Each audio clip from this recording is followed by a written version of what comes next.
Unity contains brotherliness, the same as sisterliness.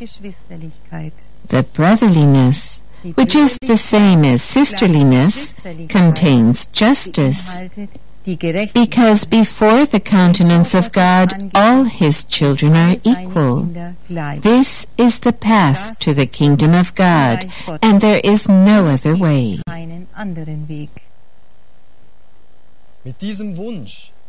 Dear fellow people, we do not wish to take our leave of you without calling your attention to the fact that the book to this program, with the same title, The Path of Forgetting, the Microcosm in the Macrocosm, has even further explanations on the great cosmic correlations of life. You can acquire this book at your favorite bookstore. Auf Wiedersehen und Gott zum Goodbye Gruß. and greetings in God.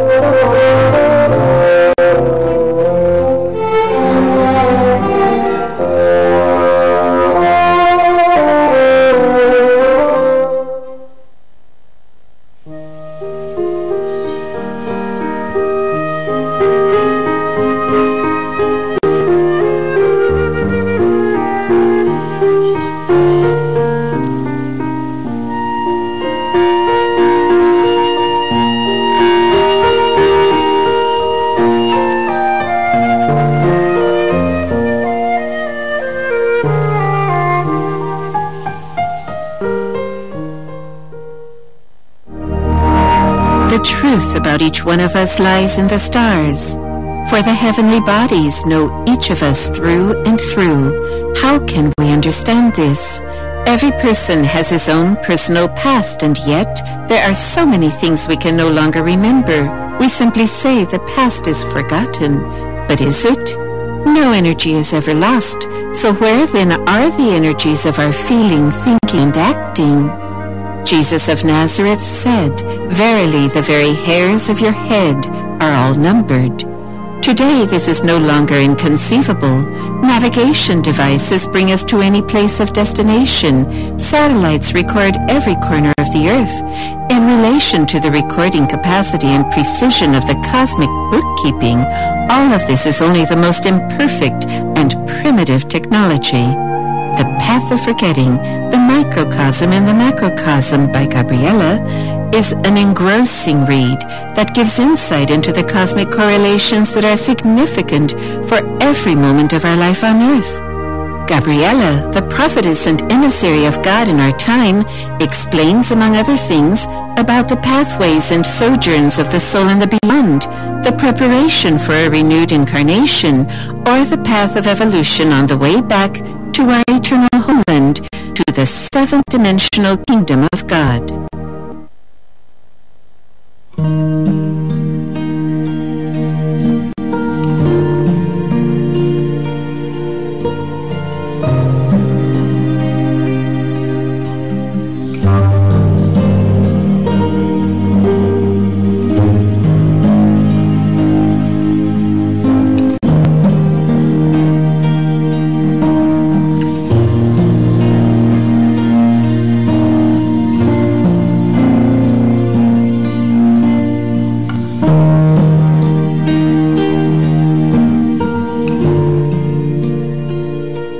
Unsere heutige Welt hat viele Lockungen. Today's world has many enticements that lead to the externalization of life. This is why many people are turned to without. In all honesty, where are we with our thoughts during the day? Und worüber reden wir, wenn es gerade And what do we talk about when it just happens to fit? Die Antwort könnte lauten: The answer could be, meiner Arbeit, I am with my work, meinem Haushalt, or with my oder housework, am Abend beim Sport, or doing some sports in the evening, or watching a good television program that interests me. Ist das tatsächlich so? Is this really so? Oder haben wir hinter Or do we have other thoughts behind our ostensible activity or conversation, or while doing sports and games, or watching a good television program? Thoughts that don't fit with what we purport to be doing or are doing. Thoughts that go in a completely different direction? Wenn das so ist, dann sind wir letzten Endes doppelbödig. If that's the case, then we are ultimately two-faced, which means that we are one person and at the same time a kind of two-horse team that doesn't really know which path it should trot on. The path which we purport to be on, the ostensible one, or the path that is in the background, that takes place behind the one up front, behind what we are presently doing. Es sind also jene Gedanken, and so it is those thoughts that don't fit to the present situation in our day. Diese zwei Strömungen, these two currents, the ambiguity in us, is very hard work for the nervous system, for the whole body, because in terms of our awareness, we are moving on different levels. Dadurch werden wir kurzatmig. Through this, we become short of breath, or are even already short of breath, which is truly not good for the organs of our body. Therefore, the tip, which is a suggestion, abide in you. Make use of the day.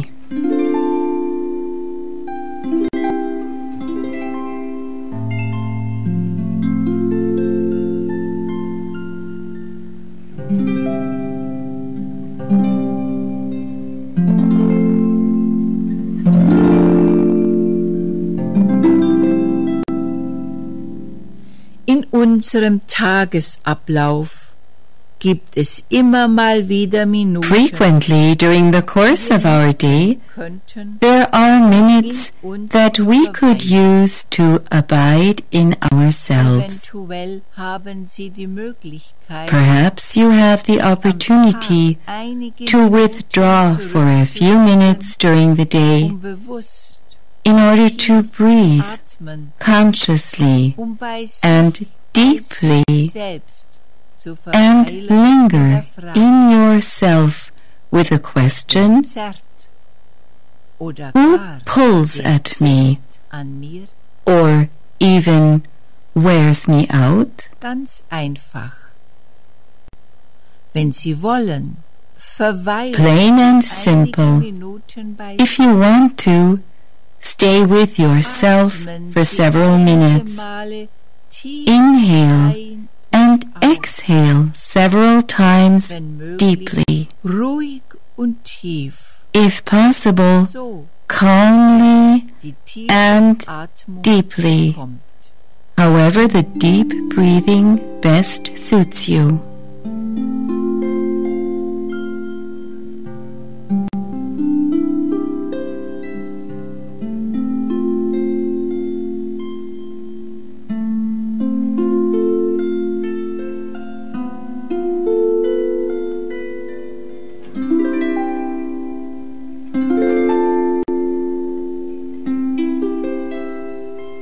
Nach einigen tiefen Atemzügen werden Sie merken, After several deep breaths, you will notice that several things in you want to sort themselves out, namely the ambiguity. Einerseits bewusst, was im Äußeren ansteht, On the one hand, was also you become aware of what needs to be done externally, that is, what your day's work expects of you, and on the other hand, where you are with your Nun thoughts. liegt es an Ihnen, sich für einen Now Weg it is zu up to entscheiden, you to decide for one path, tiefen so that you attain erlangen. a certain degree of deep breathing. Zwei unterschiedliche Strömungen sind wie zwei Boote auf See. Two different streams are like two boats on a lake. Das rechte Bein You have your right leg in one boat and your left leg in the other one. Dann wird die Strömung stärker. At some point, the current becomes stronger. Auseinander. The boats drift apart more and more, and you fall into the water. Der Vergleich kann auf unsere Doppelbötigkeit angewendet werden. This comparison can be applied to our ambiguity. Wird unsere Atmung immer flacher, At some point, sodass our breathing becomes shallower, entweder so that the body einer reacts körperlichen Unpässlichkeit either with a physical indisposition mit einer Herzschwäche. or a weak heart. Es kann sein, dass wir gar einen Unfall bis We might even cause an accident Unfall verursachen, or a traffic weil wir accident nicht bei uns because waren, we were not nicht bei with dem, ourselves, was wir with what augenblicklich we were doing at the moment was zu erledigen and wäre, what needed to be done, sondern mit unseren but were Gedanken ganz totally anders. someplace else with our thoughts. Ist die daraus resultierende Unpässlichkeit nicht schwerwiegend, If the resulting indisposition is not serious, eine we körperliche dismiss the disorder as a physical complaint. Anders sind die Konsequenzen. The consequences are totally different with a traffic accident. War nicht bei der Sache, also nicht bei sich. And then it is said, he was not Es on the wäre ball. demnach He was not with himself. am Tag innezuhalten, And so now and then during the zu day, verweilen, it would be advisable to pause hinterfragen, and go within, to abide in yourself oder was and to question yourself, zur who Doppelbötigkeit, or what urges me to be ambiguous, was ich which tue, distracts me ablenkt from wird. what I am doing?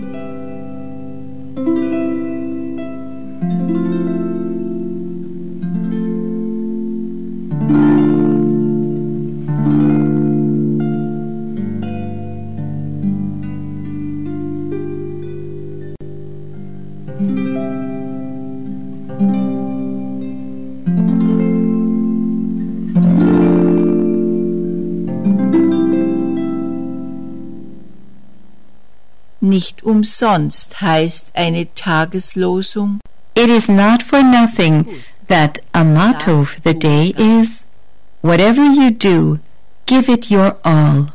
dieser Tageslosung gerecht zu werden, To do justice to this motto, des Tages, we should use the minutes of the day Tag uns that the bringt. day brings us.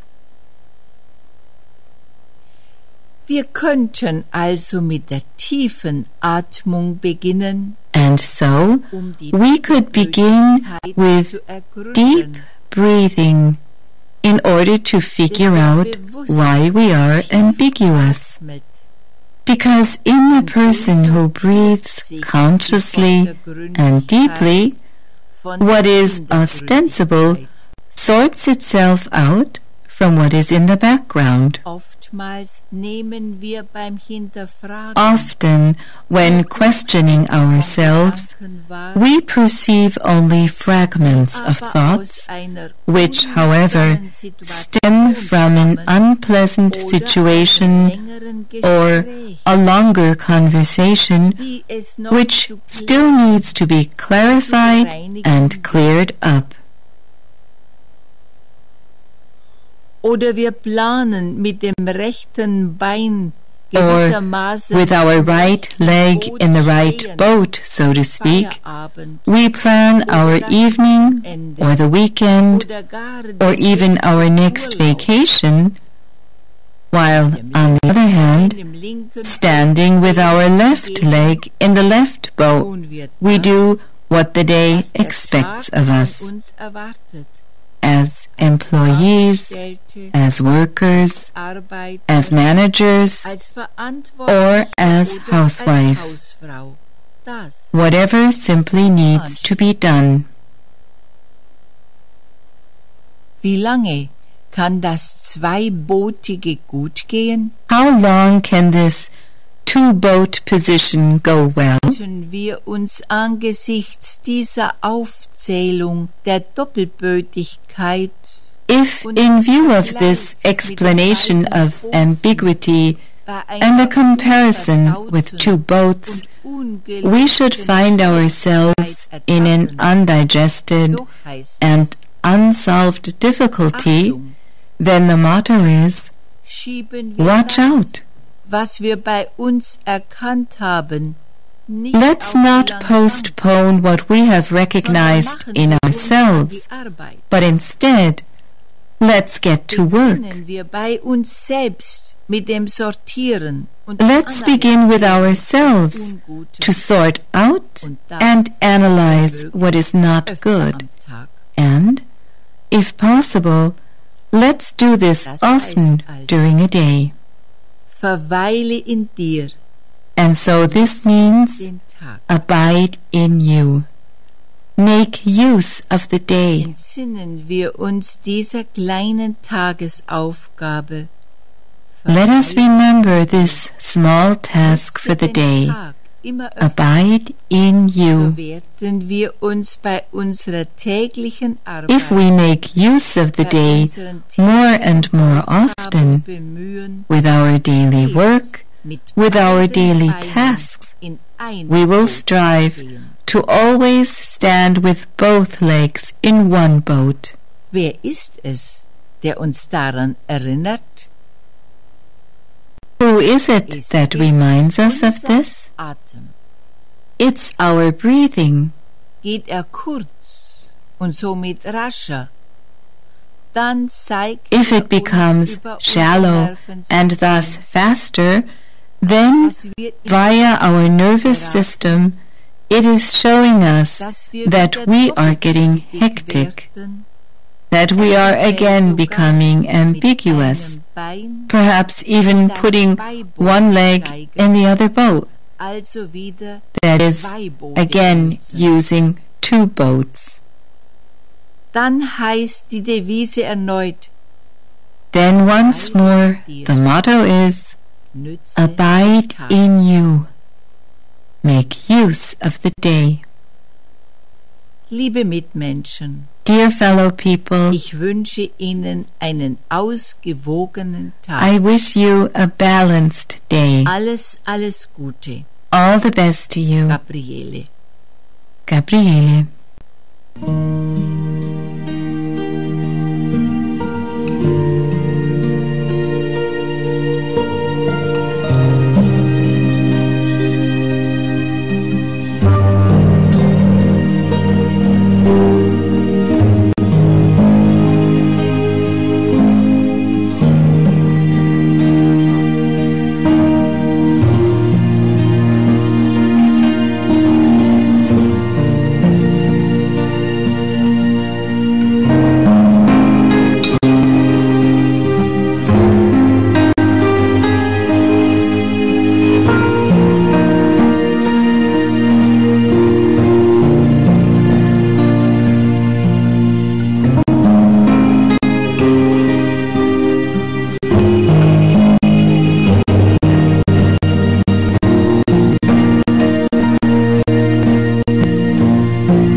Liebe Zuschauer, liebe Zuschauerinnen. Dear viewers, dear listeners, welcome to our program for today. On June 14, 2017, we could read the headline of a well-known German tabloid. The Bishop of Osnabrück in Germany blesses zebras and rhinoceroses. And in the accompanying article it said, with this, the Catholic clergyman wanted to set an example for the protection of species and the preservation of creation. 700 elementary school pupils from the bishopric of Osnabrück were present at the blessing. The newspaper further cited the words of the bishop. We human beings, no matter to which religion or nation we belong, have to contribute to and honestly make an effort to preserve this creation in its wonderful diversity. These are socially acceptable words from a bishop, but the axioms of the Catholic Church speak a different language. Until today, the killing and exploitation of animals is in full accord with canon law. According to the official Catholic Catechism, God allegedly put the animals under the stewardship of man, and man may use them for food and to produce clothing. According to the Catechism, cruel animal experimentation is also permitted. The Church institution's attitude is also seen, for instance, in its approval of cruel factory farming, but also in its terrible customs regarding animals and nature. More than 500,000 geese and 25 million ducks are killed every year just in Germany. About 60% of them die during the last quarter of the year for a goose, for St. Martin's Day, or roasted for Christmas. And church tradition not only legitimizes the slaughter of animals, it even blesses animals killed by hunters, as the annual masses for St. Hubert demonstrate. This is church tradition that is in full consonance with the statements of its church leaders. Aurelius Augustine, one of the Vatican Church's highly venerated doctors of the Church, proclaimed, for instance, "We can see from their screams that the animals die in agony, but that does not affect the human being, for the animal lacks a rational soul, and is therefore not connected with us through a common nature." And another just as significant and until today highly respected doctor of the Church, Thomas of Aquinas, claimed, and I quote, "We declare that man alone has a subsistent soul, that is, a soul having life of itself, and that the souls of brute animals perish along with their bodies." Nature, with its animals, plants, and minerals, was declared an object by the doctrine of the Church and treated accordingly. Church doctrine thus gave carte blanche for the killing and exploitation of animals and the destruction of their habitats. The well-known church historian Karl-Heinz Deschner described the church-ordered or allowed use of violence on nature and the animals in its many variations as the blackest of all crimes. Were not the following words in the Bible wrongly attributed to God, particularly conscientiously put into practice above all by the church institutions? The fear and dread of you shall rest on every animal of the earth. In the story of creation in the Bible, God supposedly allowed subdue the earth. For thousands of years, based on the interpretation of this by a caste of priests that calls itself Christian, this sentence has had to serve as justification for every abuse, every exploitation, every brutalization, particularly when it involves the ruthless overexploitation of Mother Earth with all her creatures for humankind. The already mentioned Catholic Catechism states, God entrusted animals to the stewardship of those whom He created in His own image. Hence, it is legitimate to use animals for food and clothing. Thereby, the increasing demand for meat is the main reason for the worldwide dying of species, as researchers at Florida International University in Miami determined in 2015. Recent research states that the world is presently in one of the greatest mass extinctions, of which there have been a total of 6 since life began on the earth. But this time we human beings are the reason for it. According to the opinion of U.S. scientists, a primary factor is our meat consumption, which has drastically increased during recent years. Factory farming has turned animals into a comparatively cheap commodity produced in huge quantities, and this development leads to ever more land being needed for livestock production. Land that other animals need for habitats is lacking. They are pushed out of their natural environment and no longer have a place to live. The results are obvious. Ever more animals are dying out. Then wouldn't the abstention of meat be much more effective for the protection of species and the preservation of animals than the blessing of several zoo animals? The official doctrine of the Catholic Church says that nature has no soul and that the souls of animals perish at their death. What, dear viewers, dear listeners, should a bishop's Catholic blessing of several zoo animals bring about? An event to which hundreds of children and, of course, also the press were invited.